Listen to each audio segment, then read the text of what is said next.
Assalomu alaykum do'stlar, mana ipki kaminimizni yopishtirib qo'ydik. Yopishtirish jarayonini sizlarga ko'rsataman. Mana hammom ichiga bo'lyapti.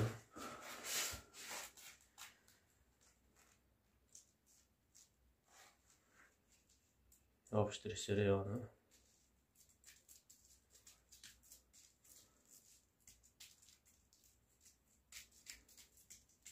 O'tgan safargi videoda aytganimdek, ipki kamindan stiklarini oq chiqarib 1 cm dan kesib olganmiz.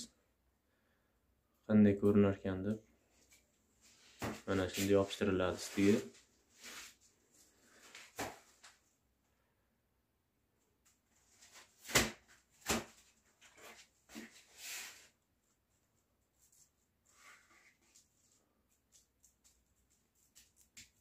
Shu tarzda yopishtirib ketilaveradi. Mana lentasini ko'rsatib qo'y.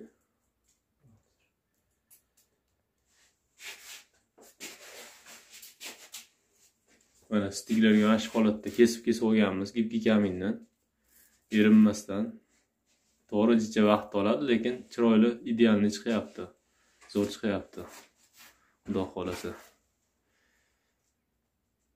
Bu ipki kaminni yopishtirish qiyin emas. Shunday yopishtirib ketaverasiz. Hech qancha bir srojniy joyi yo'q. Buni har qanday aboy yopishtirishni biladigan usta yopishtirib ketaveradi.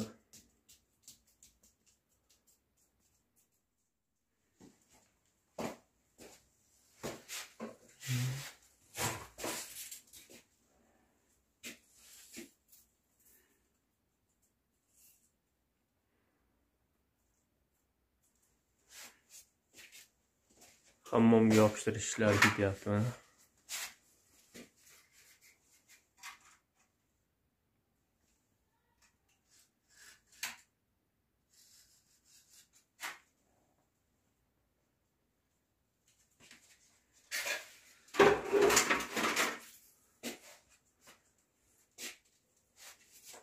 Bu ishimizda bitgandan keyin ham bitta video obzor qilib ko'rsatamiz sizlarga.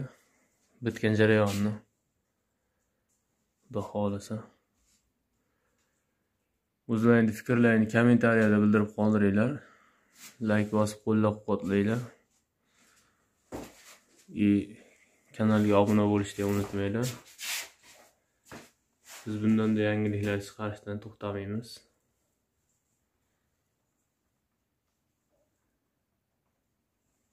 Kommentariyada albatta o'zlaringiz fikrlaringizni bildiringlar.